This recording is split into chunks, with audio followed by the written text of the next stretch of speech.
I don't own rights to any music in the background. Hey everybody, today I'm going to give you a how-to tutorial.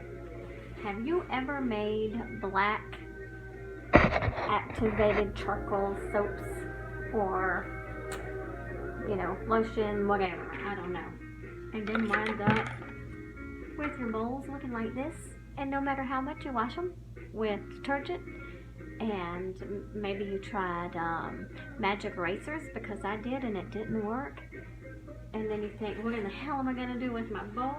I'm going to tell you what you're going to do with it. You're going to get your container, you're going to put some oil in it, get a paper towel, and just rub around and around, because this measuring cup did look like this bowl. See how much it gets off? And you're just going to keep doing that till you get it all off.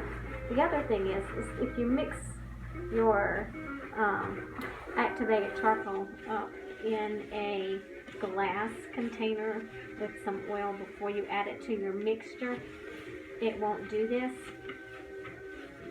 And I know this, but today I was making a soap and I had mixed up my activated charcoal and I had poured it into my batter, and my batter just didn't look black enough. So without even thinking, I just added some more straight to my soap batter rather than pre-mixing, and this is what I got. So now I have to clean this up with the oil method. So I don't know if you knew about this. Nobody ever told me. I just thought, what am I going to do? And then I thought, well, if it mixes up really good with oil and then it doesn't stain, I wonder if I can clean my containers with the oil and then give them a nice soapy bath. And so that's what I'm going to do. Just thought I would let you know that's what you can do, and I'll bring you back and show you the clean bowls. This is crazy. Never again will I forget.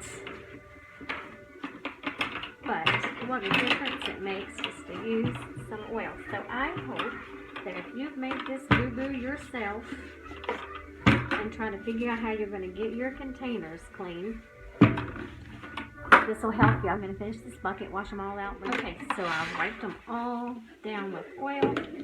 Then I washed them with Dawn. This was black. This one I need to do one more time to get everything off, but I believe there's enough off to show you the difference that the oil can make. And here's my big double batch, triple batch mixing bucket that was also black. So I've thrown containers away in the past because I couldn't get all of the color off of them, and now I know what to do to save them. So I thought I'd share that tip with you in case you were like me and didn't know. I hope this helps. Just a quick tip. Thanks. Bye.